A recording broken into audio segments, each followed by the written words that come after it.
ورحمۃ اللہ وبرکاتہ۔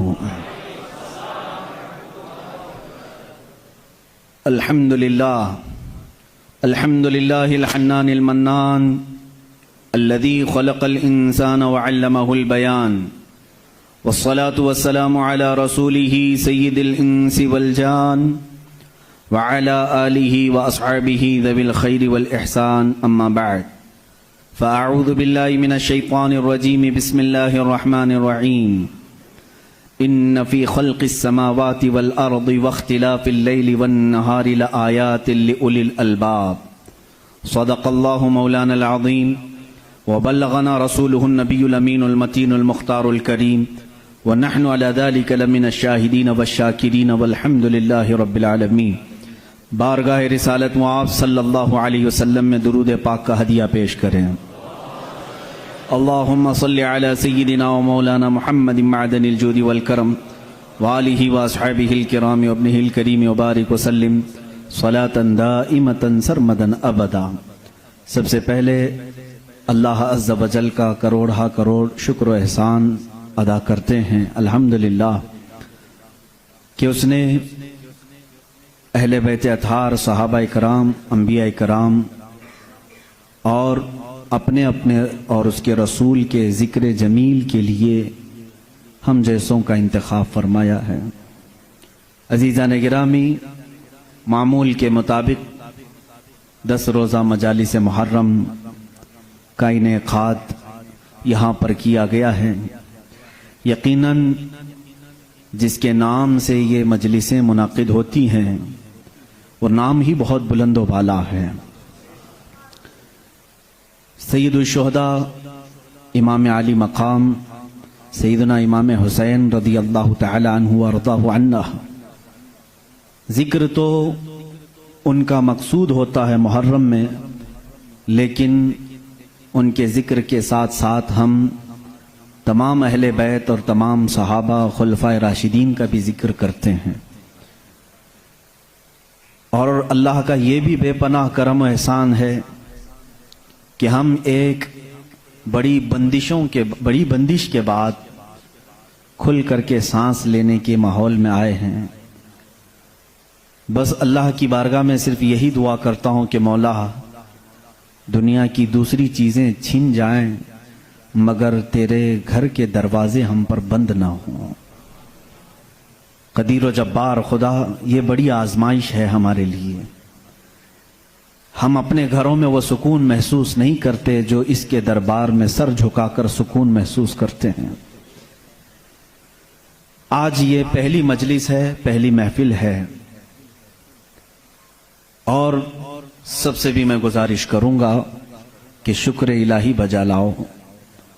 اللہ رب العزت کا کرم و احسان ہے کہ آج کے اس ماحول میں اب بھی بہت سارے لوگ باہر نکلنے پر پابند ہیں، مقید ہیں، باہر نکلنے سے وہ عاجز ہیں۔ اس کے باوجود آپ تمامی حضرات ذکر شہداء کربلا میں جمع ہیں اور حاضر آئے ہیں۔ اللہ تعالیٰ اس نعمت کو ہم سب کے ساتھ برقرار رکھے۔ آج میں صرف یہ بات عرض کرنا چاہوں گا کہ ہم جس کے بندے ہیں اس کو پہچاننے کے لیے کیا اس نے کچھ نشانیاں بھی رکھی ہیں؟ اللہ کی نشانیاں میں کھل کر کے عام انداز سے یہ بات کروں گا۔ آپ مسلمان گھر میں پیدا ہوئے، آپ کے باپ داداؤں نے، آپ کے ماحول نے آپ کو بتایا کہ تمہارا پیدا کرنے والا اللہ ہے، یہی تک تمہاری نالج ہے، ہماری نالج ہے۔ اس لیے کہ یہ بھی بڑا کرم و احسان ہے کہ ہمیں سوچ و بچار کر کے اللہ تک پہنچنے کی اس طرح کے ماحول کی ضرورت نہیں آئی۔ برسوں سے ہم انہی گھروں میں پیدا ہو رہے ہیں جہاں اللہ کا ہی نام لیا جا رہا ہے۔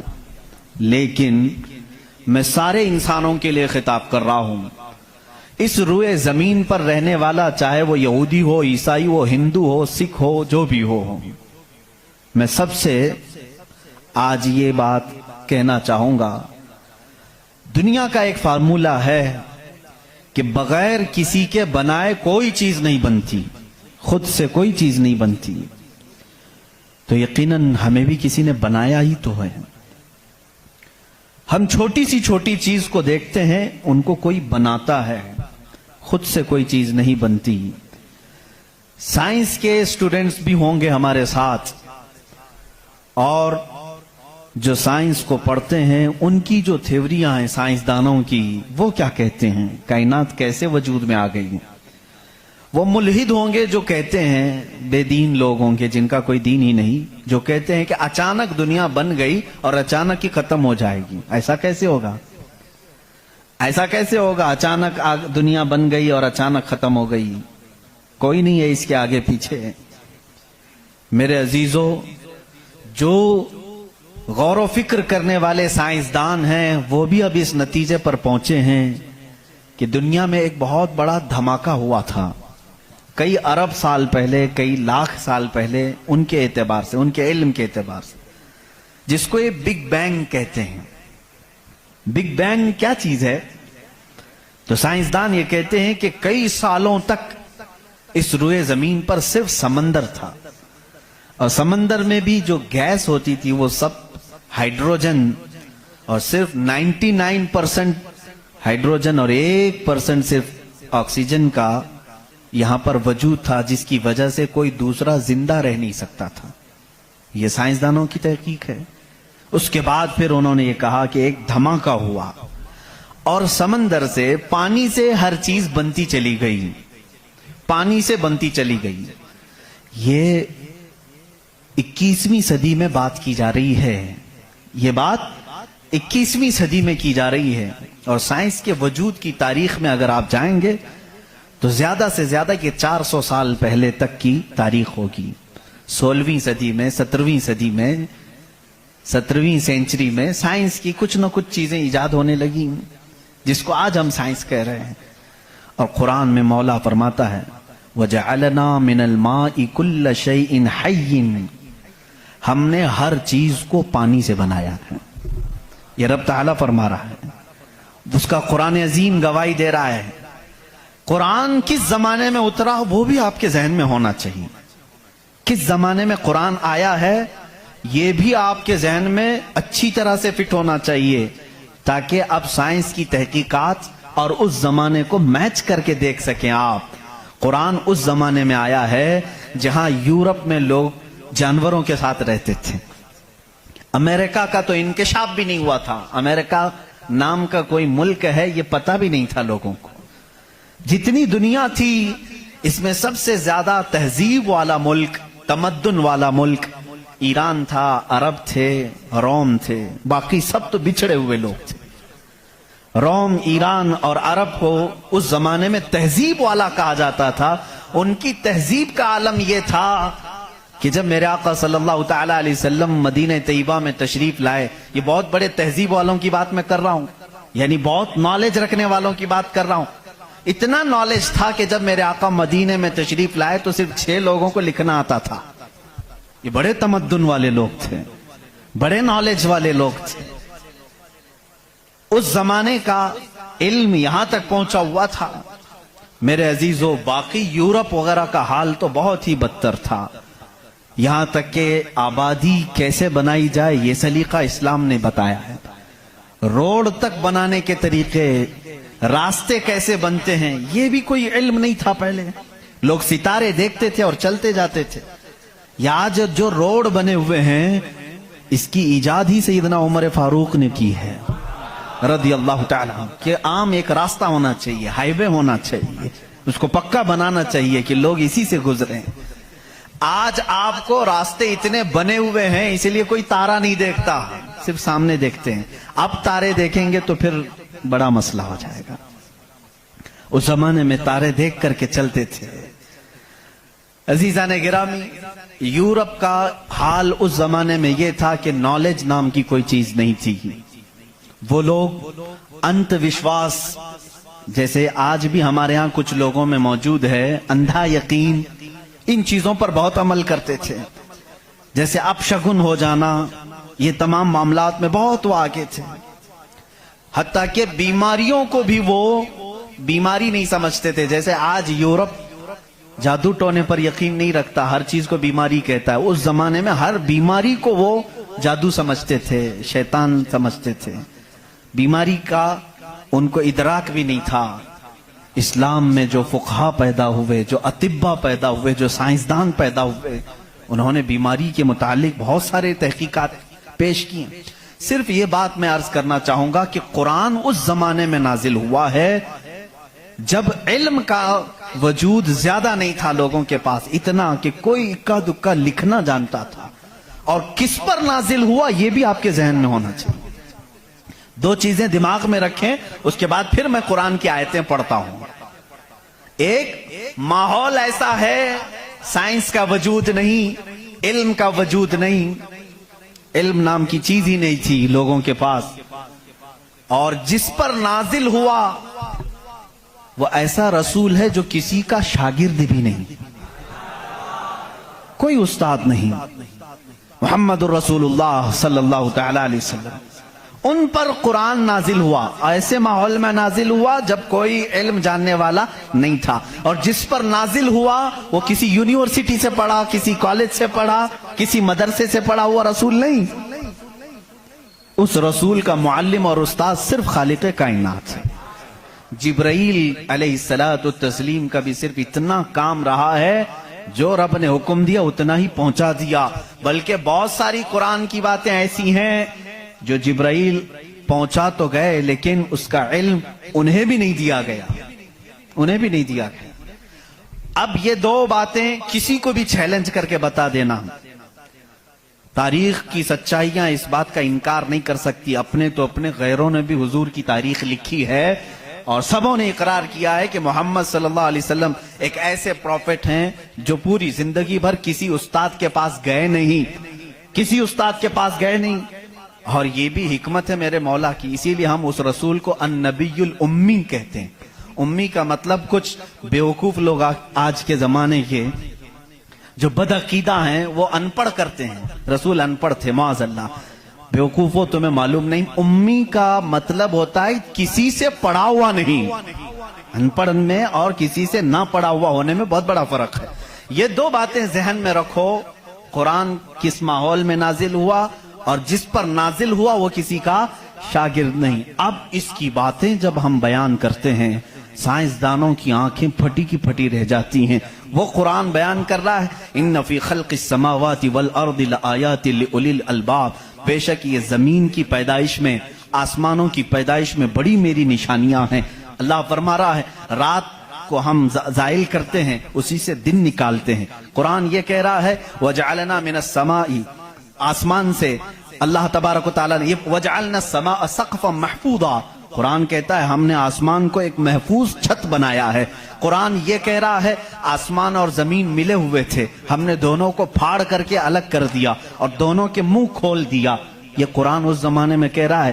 علم فلکیات جس کو آسٹرونومی کہتے ہیں، علم ارضیات جس کو جیو فزک کہا جاتا ہے، زمین کے معاملات، آسمان کے معاملات جاننے والا اس زمانے میں کوئی نہیں. اس وقت قرآن کہہ رہا ہے آسمان و زمین ملے ہوئے تھے، ہم دونوں کو پھاڑ دیے، ہم نے ان دونوں کو پھاڑ دیا اور دونوں کے منہ کو کھول دیا. اب کا سائنس کہتا ہے زمین و آسمان کو دیکھنے کے بعد ایسا لگتا ہے کہ یہ گیلیکسی میں ملا ہوا ایک سیارہ تھا اور یہ پھر زمانے کے بدلتے بدلتے آسمان الگ ہو گیا، زمین الگ ہو گئی. اب کا سائنس یہ کہتا ہے. اور پھر یہ بند نہیں ہے، جیسے ہماری چھت بند ہے، اوپر سے پانی ڈالو تو نیچے کچھ نہیں آئے گا، نیچے کے فرشی بھی بند ہے، نیچے زمین سے کوئی چیز یہاں مسجد میں نہیں نکلے گی. سائنس اب یہ کہہ رہا ہے آسمان میں جگہ جگہ سوراخ ہیں، منہ کھلا ہوا ہے، زمین میں بھی جگہ جگہ سوراخ ہیں، دکھنے والے نہیں، یہ کھلا ہوا ہے. اس کا مطلب میں بھی سمجھ نہیں پایا تھا، آسمان کھلا ہوا ہے، زمین کھلا ہوا، منہ کھلا ہوا ہے، کیا مطلب؟ کہا کہ اللہ تعالیٰ جب چاہے آسمانوں پر پانی ڈالے تو اپنا منہ کھولتا ہے، بارش برستی ہے، اور زمین کا منہ کھلا ہے. اس کا مطلب یہ ہے تم جہاں پر بھی جتنی گہرائی میں بھی زمین کے بیج ڈالو، اس کا منہ کھلا ہے، وہ سینہ پھاڑ کر باہر آتا ہے. اگر زمین بند ہوتی تو کوئی چیز زمین سے باہر نہیں نکلتی، زمین سے کوئی چیز باہر نکلتی ہے، اس کا مطلب ہے کہ ان کے منہ کھلے ہوئے ہیں. سائنس نے اب بھی کہا کہ آسمان کا منہ کھلا ہوا ہے، زمین کا منہ کھلا ہوا ہے. قرآن کس ماحول میں نازل ہوا ہے؟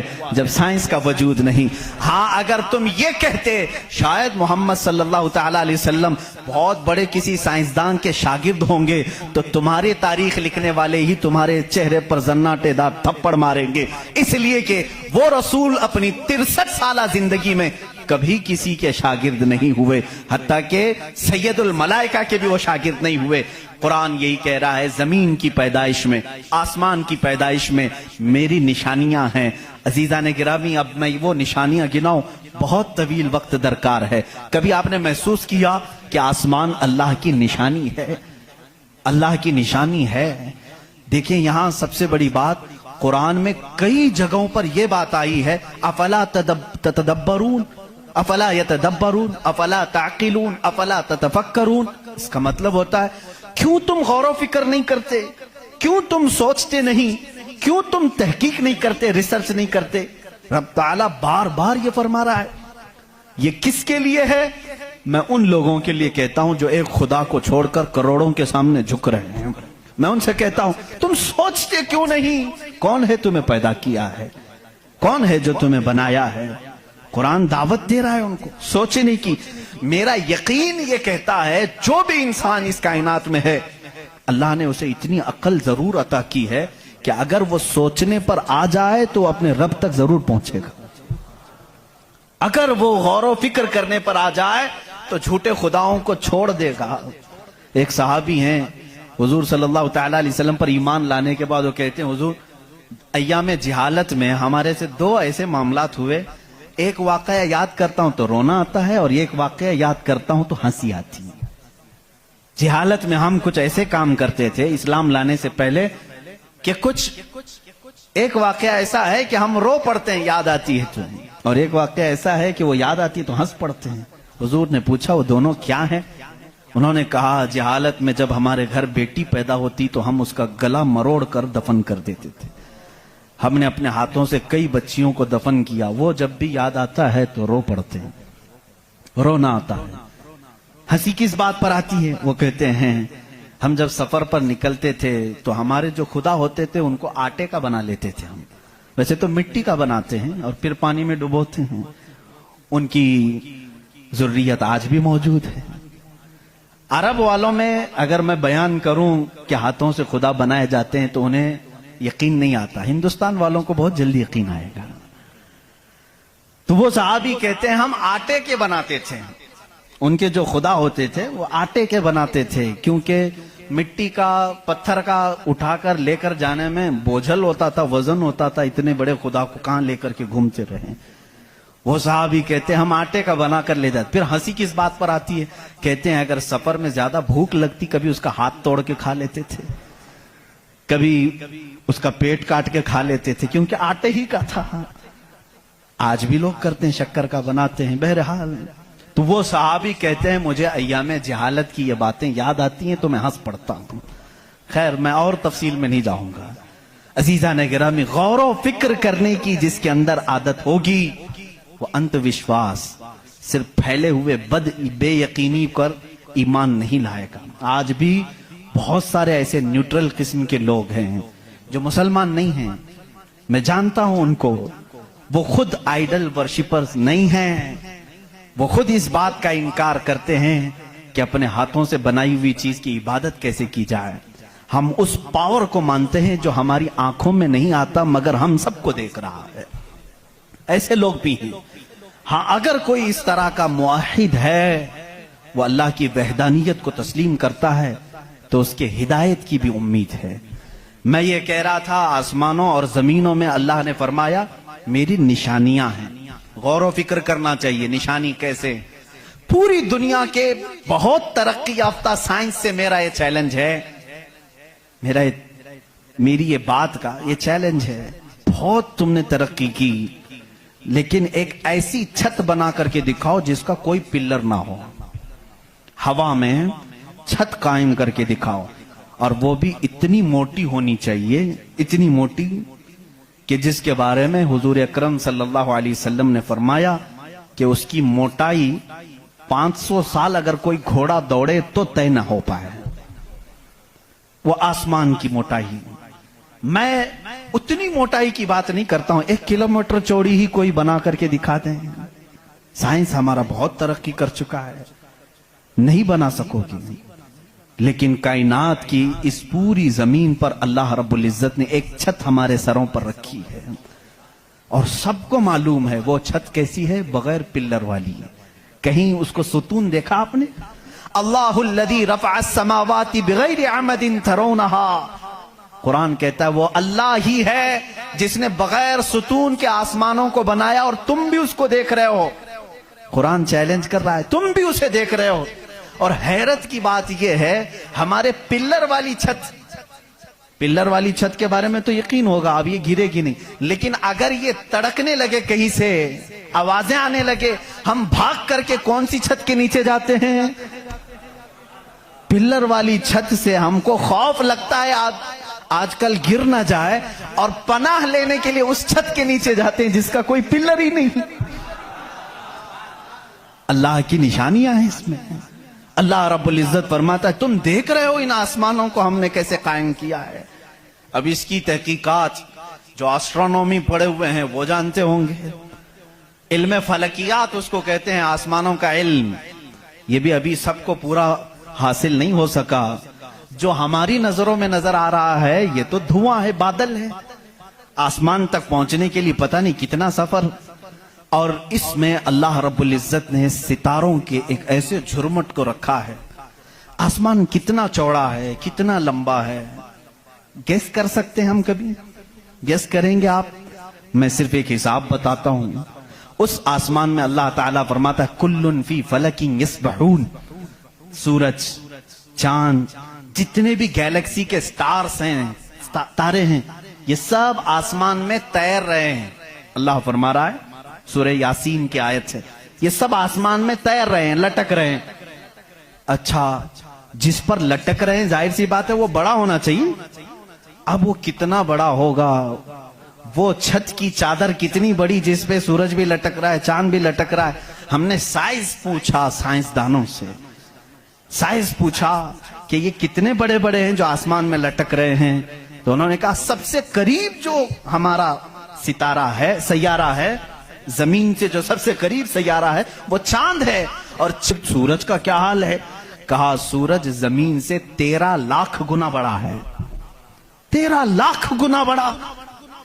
اب یہاں ہماری عقلیں ششدر ہو جاتی ہیں, کسی کے پاس کیلکولیٹر بھی نہیں, کتنا حساب کرے. 13 لاکھ گنا بڑا زمین سے, ہمارے تصور میں نہیں آتا. وہ کہاں لٹک رہا ہے؟ آسمان میں. چاند اس سے 50 گنا بڑا ہے زمین سے, وہ کہاں ہے؟ آسمان میں. اچھا اتنا ہی نہیں, یہ گیلیکسی کے اندر سورج سے 50 گنا بڑے اتنے سیارے ہیں کہ جن میں سے صرف ابھی 40% کا دریافت کی جا چکی ہے, باقی 60% ابھی تک سائنسدانوں کو پتہ ہی نہیں. سورج سے 50 گنا بڑے سیارے اور موجود ہیں. پوچھا یہ سب کہاں ہے؟ یہ بھی آسمان میں ہیں. اسی لیے میرے مولا نے فرمایا بے شک آسمانوں کی پیدائش میں اس کی بڑی نشانیاں ہیں. اب میرے عزیزو آؤ, تمہیں اپنے گھر کی چھت ڈالنے کے لیے کتنے دن لگتے ہیں, کتنے ورکر لگتے ہیں, کتنے مزدور لگتے ہیں, کیا کیا اس کے لیے سامان لگتے ہیں, یہ سب تمہیں معلوم ہے جنہوں نے چھتیں ڈالی. اب اتنی بڑی چھت جس نے قائم کی ہے, جس میں لاکھوں گنا بڑا زمین سے سورج بھی ہے, چاند بھی ہے, گیلیکسی کے اور سٹارز ہیں, وہ خدا فرما رہا ہے آسمان کو, زمین کو کس طرح سے اس نے بنایا. قرآن میں ہے صرف 6 دن میں ان دونوں کی پیدائش ہوئی. اس سے بھی بلکہ اللہ تعالیٰ فرماتا وَجَعَلَ الْأَرْضَ فِي يَوْمَيْنِ, اللہ نے زمین کو 2 دن میں پیدا فرمایا, آسمان کو. اور اس میں جتنی سجاوٹ ہے, سجاوٹ کیا ہے؟ یہ پورے سمندر کو رب فرما رہا ہے وہ زمین کی زینت ہے, جتنے درخت ہیں وہ زمین کی زینت ہیں. اور آسمان کی زینت کیا ہے؟ چاند ہے, سورج ہے, ستارے ہیں. یہ سب 4 دن میں بنے, کل 6 دن میں ان کی پیدائش ہوئی ہے. کل 6 دن میں ان کی پیدائش ہوئی ہے. میاں ہماری دکان نہیں بنتی 6 دن میں, اور وہ خالق کائنات فرما رہا ہے 6 دن میں اس پوری کائنات کے زمین و آسمان کی پیدائش ہوئی. تو کیا یہ اللہ رب العزت کی نشانیاں نہیں ہیں؟ غور و فکر, تدبر. میں اگر سنی ہوئی باتوں پر یقین نہیں آتا کچھ لوگوں کو، کیونکہ وہ سائنس کے ماحول میں آج جی رہے ہیں، وہ ہر بات سائنس کی یقین کے ساتھ مان لیتے ہیں، میں ان سے ہی کہتا ہوں اپنے سائنسدان آقاؤں سے پوچھیں کہ اس زمین کا حجم کتنا بڑا ہے، آخر یہ ٹھہری کیسے ہے اتنے دن تک، یہاں تک قائم کیسے ہے، یہ ہلتی کیوں نہیں ہے؟ اچھا، اس کے بعد رب تعالیٰ فرماتا ہے ہم نے اس زمین کو پانی پر بچھایا ہے۔ اے اللہ، تیرے عجائب قدرت عجیب در عجیب ہیں، کتنے عجیب ہیں۔ آپ سے میں کہتا ہوں حوض میں یا مسجد کا بھی حوض ہے، جاؤ ایک چادر اس کے اوپر بچھاؤ، ٹاول لے کر کے بچھاؤ، کتنی دیر تک وہ پانی پر کھڑا رہے گا۔ ٹاول چادر اس کی موٹائی کتنی ہے، بہت پتلی سی ہے، وہ میں آئے گی، لیکن وہ آپ کے اس پانی پر ٹھہر نہیں سکتی۔ اگر آپ کہیں موٹی چیز میں بچھاؤں، موٹی چیز بچھا کر کے دکھاؤ، کتنی دیر وہ رک سکے گی؟ نہیں رک سکے گی۔ اور یہ اللہ نے قرآن میں فرمایا ہم نے پانی پر زمین کو بچھایا، اور اس کا انکار سائنس بھی نہیں کر رہی ہے، سائنس بھی یہی کہتی ہے زمین کو جتنی جگہ سے کھودا جائے پانی ہی ہے۔ ہم بھی تو بورول جو نکالتے ہیں زمین کو کھودنے کے بعد پانی آتا ہے، اب پانی پر اس زمین کو بچھایا رب تبارک و تعالیٰ نے، کتنا وزن یہ اٹھائی ہوئی ہے، کتنا وزن اٹھائی ہوئی ہے۔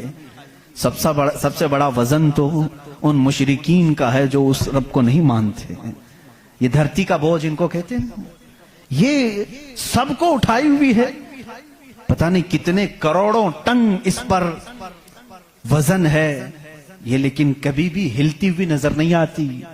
لیکن اس کو بھی قرآن میں اللہ فرما رہا ہے ہم نے اس زمین کو ہلنے سے روکنے کے لیے جگہ جگہ پر پہاڑوں کو میخ بنا کر گاڑ دیا، والجبال اوتادا، اور پہاڑوں کو ہم نے میخ بنا کر گاڑ دیا ہے۔ اب اس کی تحقیق اس زمانے میں نے اپنے پڑھنے کے زمانے میں اس کی ایک تحقیق اپنے استاد کے پاس پڑھی تھی، صفا مروہ کی بارے میں اختلاف چل رہا تھا، سعودی یہودی حکومت نے صفا مروہ کو پوری طور پر ختم کرنے کی ناپاک کوشش کی، اور الگ سے انہوں نے مسعی بنایا صحیح کرنے کا، تو اختلاف علماء میں تھا کہ انہوں نے زیادہ چوڑا کر دیا۔ اسی زمانے میں یہ تحقیق ہوئی پہاڑ جو ہے اس کا وجود زمین پر کیسا ہوتا ہے۔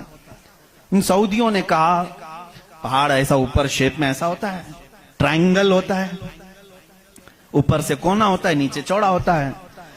ان سعودیوں نے کہا نیچے بھی یہ جڑیں چھوڑتا ہے، پھیلتا ہوا جاتا ہے، جیسے درخت اوپر ہوتا ہے اور نیچے اس کی جڑیں پھیلی ہوئی ہوتی ہیں، تو انہوں نے کہا نیچے بھی وہ پہاڑ کا حصہ ہے، اس لیے ہم نے بازو میں بھی راستہ بنایا تاکہ صفا مروہ کی صحیح اگر ہو رہی ہے تو وہ پہاڑوں کے بیچ میں ہی ہو رہی ہے۔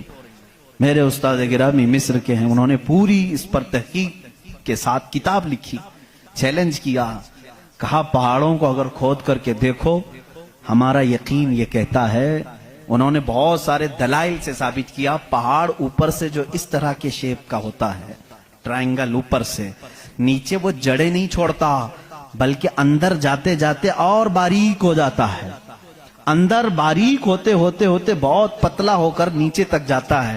میں نے پوچھا نیچے کتنی اندر تک ہے؟ انہوں نے کہا جو پہاڑ تمہیں اوپر دکھ رہے ہیں یہ پہاڑ کا 1% ہے، باقی 99% پورا نیچے ہوتا ہے۔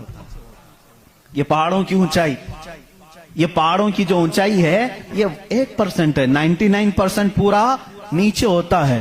حیرت میں پڑ گئے، اتنا نیچے پہاڑ ہے؟ کہا یہی تو بات ہے، کیا تم دیوار میں جب میخ ٹھوکتے ہو تو اوپر کتنا دکھتا ہے اور اندر کتنا رہتا ہے؟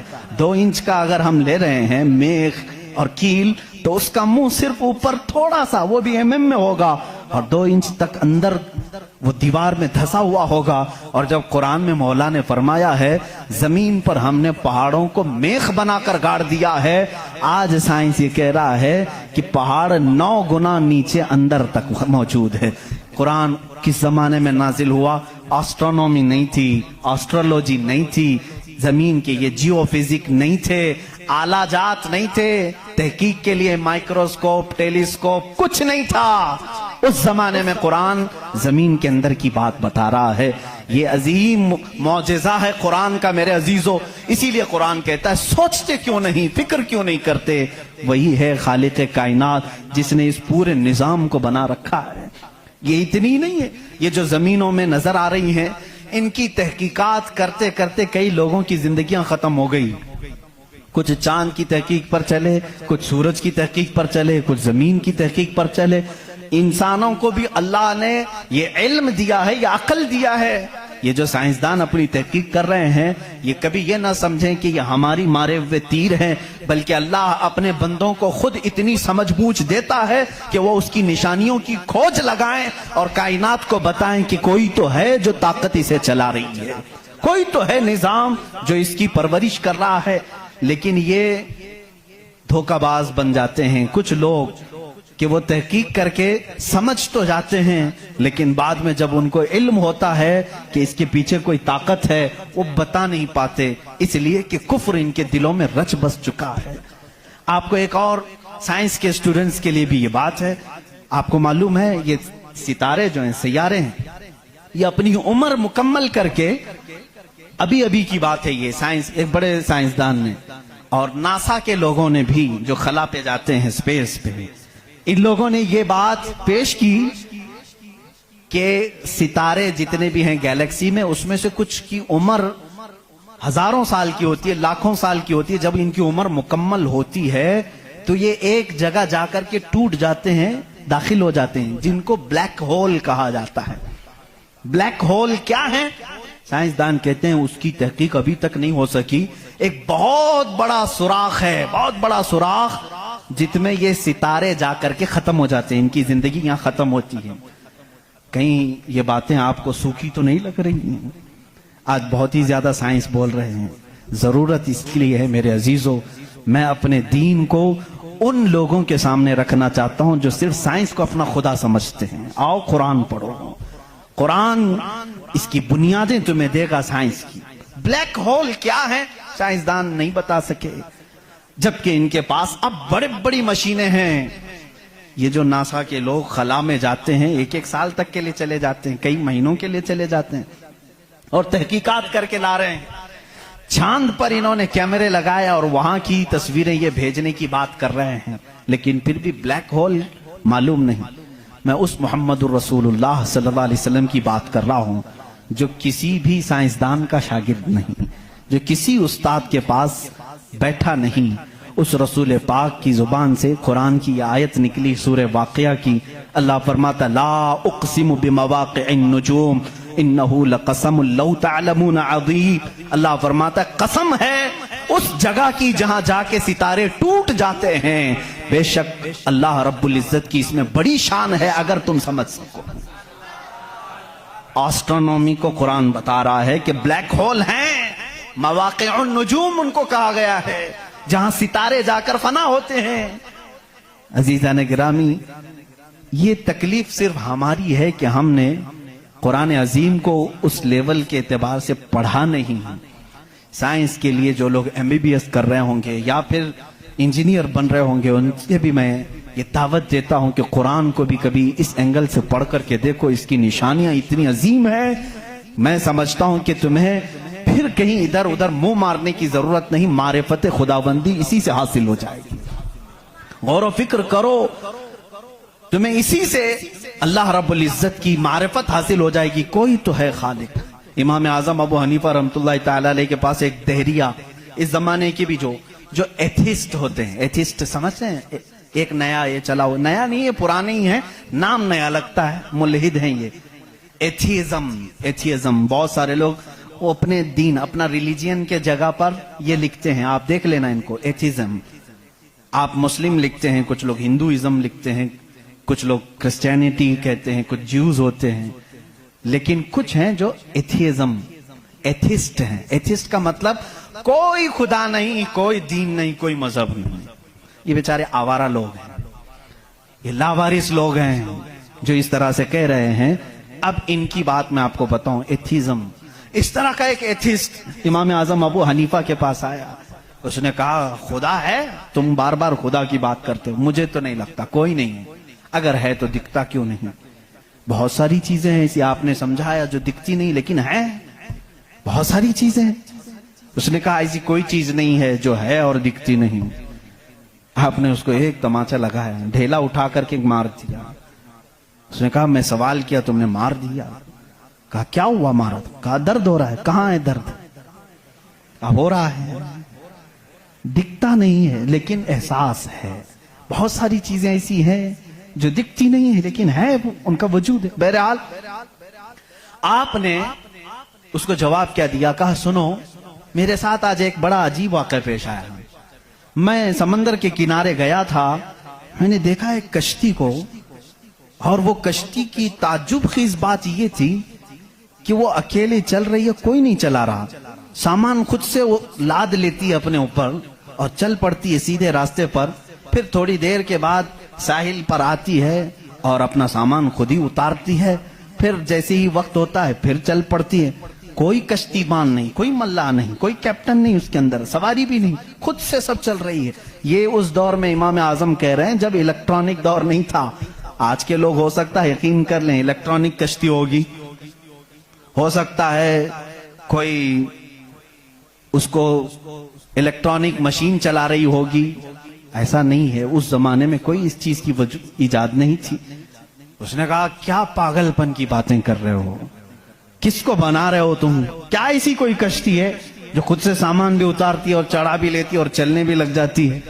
امام اعظم ابو حنیفہ رحمۃ اللہ علیہ نے فرمایا اتنا تیرا دماغ چلتا ہے کہ کوئی کشتی سمندر پر بغیر چلانے والے کے نہیں چلتی. یہ پورے دن اور رات کا نظام اور لوگوں کی موت و حیات کا نظام، زمین سے پودوں کو نکالنے کا نظام، برابر وقت پہ موسم کے آنے کا نظام بغیر کسی کے چلائے کیسے چل سکتا ہے؟ کبھی اس میں تاخیر تم نے دیکھی؟ کبھی تم نے یہ دیکھا کہ رات ہوئی ہی نہیں؟ کبھی تم نے دیکھا کہ دن ہوا ہی نہیں؟ وہ اپنے وقتوں پر ساری چیزیں چلا رہا ہے. عزیزان گرامی، ان تمام چیزوں میں ایک نشانی ہے اس کے وجود کی. اسی لیے اللہ رب العزت نے سورہ اخلاص میں یوں فرمایا قل هو اللہ احد. اے محبوب آپ فرما دے وہ اللہ ایک ہے. اب ایک ہونے کی نشانیاں بھی بہت ہیں، ایک ہونے کی نشانیاں بھی بہت ہیں. ہم بچپن میں پڑھتے تھے، ہمارے پاس ایک ہمارے والد کتاب پڑھاتے تھے، اس میں ایک سوال ایک بوڑھی عورت سے کسی نے کیا تھا کہ بڑی بھی تم نے اللہ کو ایک مانا ہے؟ کہا ہاں بالکل. وہ چرخہ سیلتی تھی، چرخہ جس میں کپڑے سلے جاتے ہیں. مولوی صاحب نے پوچھا کیا دلیل ہے کہ کوئی نظام کو چلا رہا ہے، کوئی ہے خدا؟ اس نے کہا میری مشین یہ سب سے بڑی دلیل ہے میرے لیے. کہا کیسے؟ کہا یہ جو چکر کاٹتی ہے مشین، جب تک میں پاؤں ہلاتی نہیں یہ چرخہ چلتا نہیں. یہ نظام شمسی پورا بغیر کسی کے چلائے کیسے نہیں چلتا؟ کہا اچھا ٹھیک ہے، بڑی عقل مند عورت ہے، مشین کو ہی اللہ کی نشانی سمجھ لیا تو نے. اس عورت سے انہوں نے دوسرا سوال کیا، اچھا چلو ٹھیک ہے کوئی تو ہے چلانے والا، یہ کیوں کہتی ہو کہ وہ ایک ہی ہے؟ کہا چلو ٹھیک ہے اس کی بھی نشانی میری یہ مشین ہے، اس کی نشانی بھی میری یہ مشین ہے. کہا کیسے؟ کہا چلو میں ادھر سے چلاتی ہوں تو ادھر سے چلا، بیٹھ جا میرے سامنے، میں ادھر سے چلاتی ہوں تو ادھر سے چلا، پھر دیکھتے ہیں کپڑے کی حالت کیا ہوتی ہے. کپڑا جو ہے ہو سکتا ہے لیڈیز کی بجائے جینز کا ہو جائے، جینز کی بجائے لیڈیز کا ہو جائے، کچھ کا کچھ بن جائے. کیوں؟ انہوں نے کہا بات تو صحیح ہے. اس بوڑھی عورت نے کہا میں نے اپنے چرخے سے ہی یہ دین سیکھا کہ اگر کائنات میں ایک کے بجائے دوسرا ہوتا تو جھگڑے ہو جاتے. ایک خدا کہتا میں بارش برساؤں گا، دوسرا کہتا نہیں میں دھوپ ڈالوں گا، تیسرا کہتا نہیں میں ٹھنڈی لاؤں گا. ان کے جھگڑوں میں پھر کائنات کا نظام درہم برہم ہو جاتا. لیکن نظام برابر برابر چل رہا ہے. اس بات کی دلالت ہے کہ چلانے والے دو نہیں ایک ہی ہیں، تو نہیں ہے ایک ہی ہے. اگر دو ہوتے اسی کو اللہ نے قرآن میں فرمایا لو کان فیہما آلہۃ الا اللہ لفسدتا. اگر زمین و آسمان میں دو خدا ہوتے اللہ کے علاوہ، رب فرما رہا ہے ضرور اس میں فساد ہو جاتا، ضرور فساد ہو جاتا. اس لیے کہ ایک جو عقل سے ہمارے درمیان ہم نے دیکھا ہے جو چلا سکتا ہے وہ دو لوگ نہیں چلاتے ہیں. دو لوگوں کی ذہنیت الگ ہو جاتی. اب اس کو فلسفے میں آئیں گے جس کو فلسفی کہتے ہیں، یہ بھی ایک علم ہے. فلسفی لوگوں کے دماغ کے اعتبار سے بھی ہم نے اس کو ثابت کیا. اگر دو ہیں، پہلی بات آپ کے دماغ میں یہ ہونا چاہیے کہ خدا وہ ہے جو کسی کا محتاج نہیں. اتنی بات تسلیم کرتے ہو؟ جو کسی کا محتاج نہیں. جب یہ فارمولہ تمہارے دماغ میں ہے تو آپ دو کو لے کر کے آؤ. دو کو لاؤ گے تو دونوں کا دماغ ایک ساتھ نہیں چلے گا، یا تو پھر مشورے سے چلیں گے. مشورہ کرے گا تو ایک دوسرے کا محتاج ہوگا، اور جو محتاج ہوگا وہ خدا نہیں ہوگا. مثال کے طور پر دونوں بیٹھے ہیں، چلو آج میٹنگ کرتے ہیں، کل بارش کریں گے. تو ظاہر سی بات ہے ایک نے دوسرے کو پوچھا تو پہلا والا دوسرے کا محتاج ہوا کہ نہیں؟ اب خدا کے بارے میں ہمارا تصور یہ ہے وہ اپنے کاموں میں کسی کی شراکت نہیں چاہتا، کوئی شریک نہیں ہے اس کا. اب اگر شریک ہو گیا تو اس کی فضیلت کہاں ہے؟ ایک ہونے میں جو فضیلت ہے وہ دو میں ہے نہیں. ایک ہونے میں جو فضیلت ہے وہ دو میں ہے نہیں. اسی لیے ہم لاکھوں کروڑوں کے سامنے سر جھکانے والوں سے کہتے ہیں مان لو ایک ہی کو تسلیم کرو.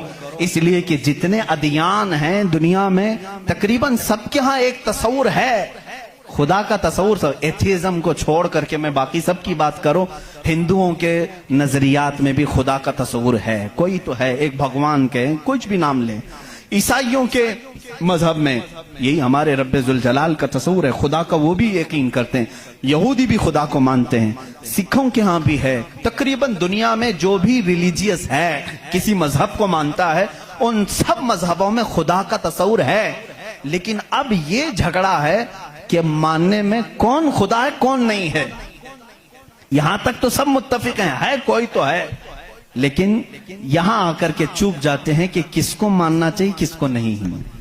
اسی لیے میرے عزیزو، اسلام نے وہ نشانیاں رب ذوالجلال کے واحد ہونے کی اور اس کے طاقتور ہونے کی رکھی ہیں جس کو آج تک دنیا انکار نہیں کر سکی، اور قرآن کے اس معجزے کو آج تک کوئی چیلنج نہیں کر سکا. میں سائنسدانوں سے بھی کہتا ہوں، آپ کو ایک بات یہ بھی میں بتا دوں، ابھی 18ویں صدی کی بات ہے. 18ویں صدی میں امریکہ کا سفر کرنے والے ایک سائنسدان نے ایک نئی چیز کا انکشاف کیا.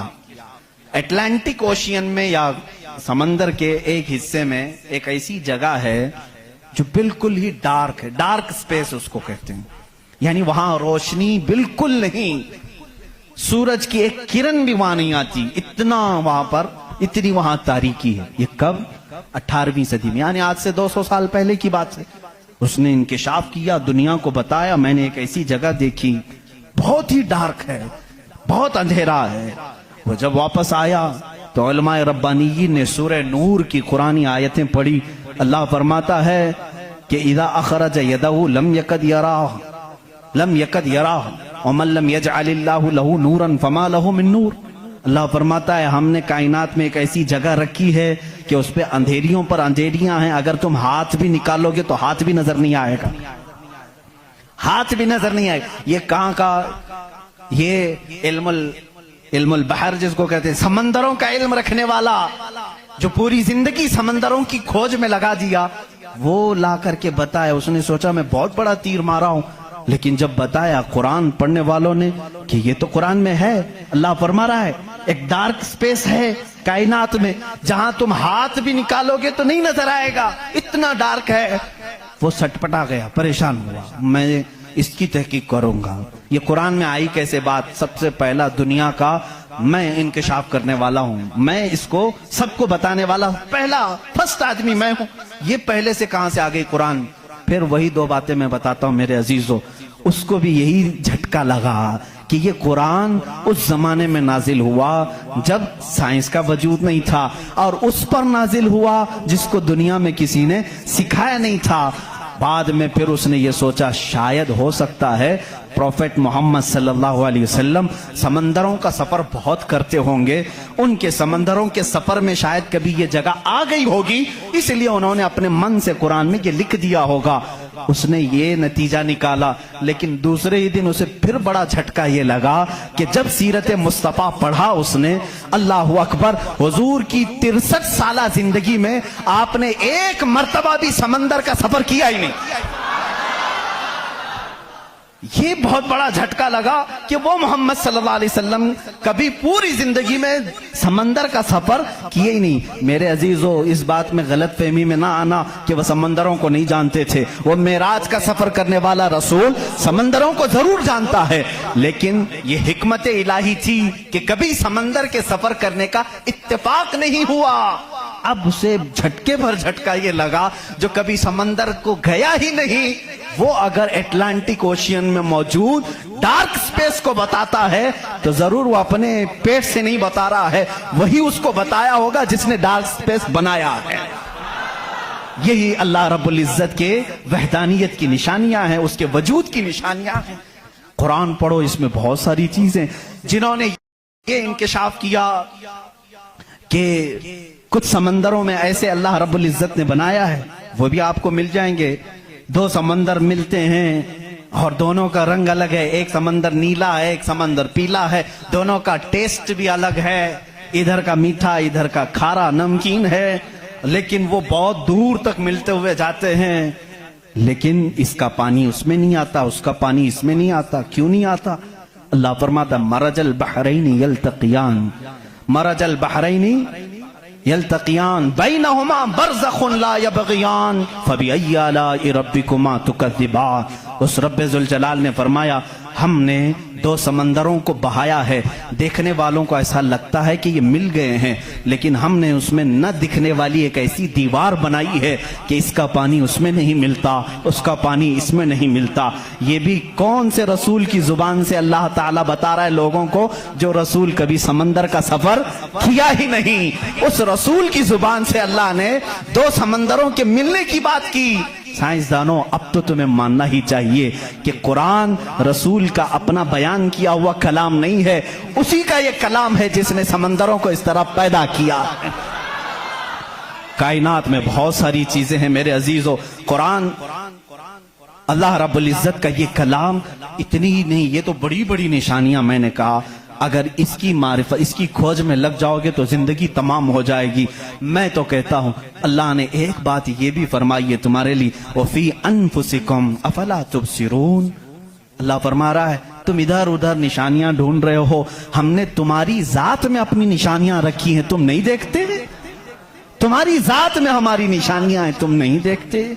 اتنی نشانیاں ہیں، اس کے لیے آپ کو کئی علوم پڑھنے کی ضرورت ہے۔ ظاہر سی بات ہے انسان کے ایک ایک پارٹ پر جو ریسرچ کرتا ہے وہ اپنے وقت کا ایک بڑا ڈاکٹر بنتا ہے۔ خالی صرف دل پر جس نے ریسرچ کیا وہ کارڈیالوجی ہے، جو صرف کڈنی پر ریسرچ کیا وہ نیفرولوجی ہے، اور جو صرف رگوں کو دیکھا ہے وہ نیورولوجی ہے۔ پارٹ پارٹ پر انہوں نے پوری زندگیاں ختم کی، پورے انسان کو پڑھا کس نے؟ آج کون پڑھا ہے؟ اسی لیے امام اعظم ابو حنیفہ رحمۃ اللہ علیہ نے فرمایا من عرف نفسہ فقد عرف ربہ، جس نے صرف اپنی ذات کو پہچان لیا وہ اپنے رب کو پہچان لے گا۔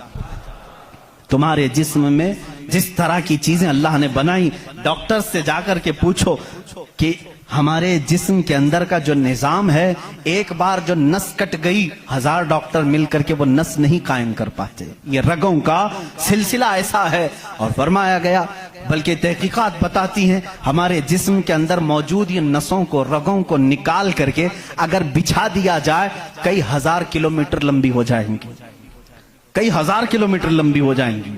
یہ نسوں کا اتنا لمبا سفر ہو جائے گا، اتنا سارا مواد اللہ نے تمہارے جسم میں رکھا۔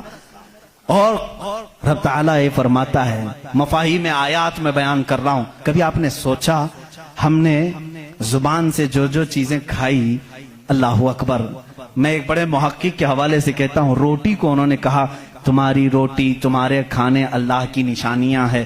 میں نے پوچھا روٹی بھی نشانی ہے اللہ کی؟ کہا ہاں۔ تم ایک روٹی کو کہاں کہاں سے حاصل کرتے ہو؟ اناج کھیت سے لیا، فصل جب آئی اس کو کٹایا، پسایا، آٹا بنایا، پھر گھر میں لایا، گوندھنے کے لیے دیا، آٹا گوندھا گیا، روٹیاں بیلی گئیں، توے پر رکھی گئیں، بن گئی۔ کتنی منزلوں سے گزری، کھیت سے آئی، پسائی میں گئی، گندھائی میں گئی، پکائی میں گئی، اب اس کے بعد ریڈی ہو کر تمہارے برتن میں آئی۔ اس کے بعد تم نے کیا کیا؟ اب تک سب تمہارا اختیار چل رہا ہے، تم اپنی مرضی سے کر رہے ہو۔ گیہوں کا لانا ہے، جو کا لانا ہے، جوار کا لانا ہے، کس کا لانا ہے، تمہاری مرضی۔ آٹے سے کتنا گوندنا ہے، نرم گوندنا ہے، موٹا گوندنا ہے، تمہاری مرضی۔ روٹی موٹی پکانی ہے، پتلی پکانی ہے، تمہاری مرضی۔ روٹی پک جانے کے بعد 4 ٹکڑے کرنے، 5 ٹکڑے، 2 ٹکڑے، تمہاری مرضی، سب تمہاری مرضی ہے۔ اس کے بعد تم چبا کر کے کھا گئے،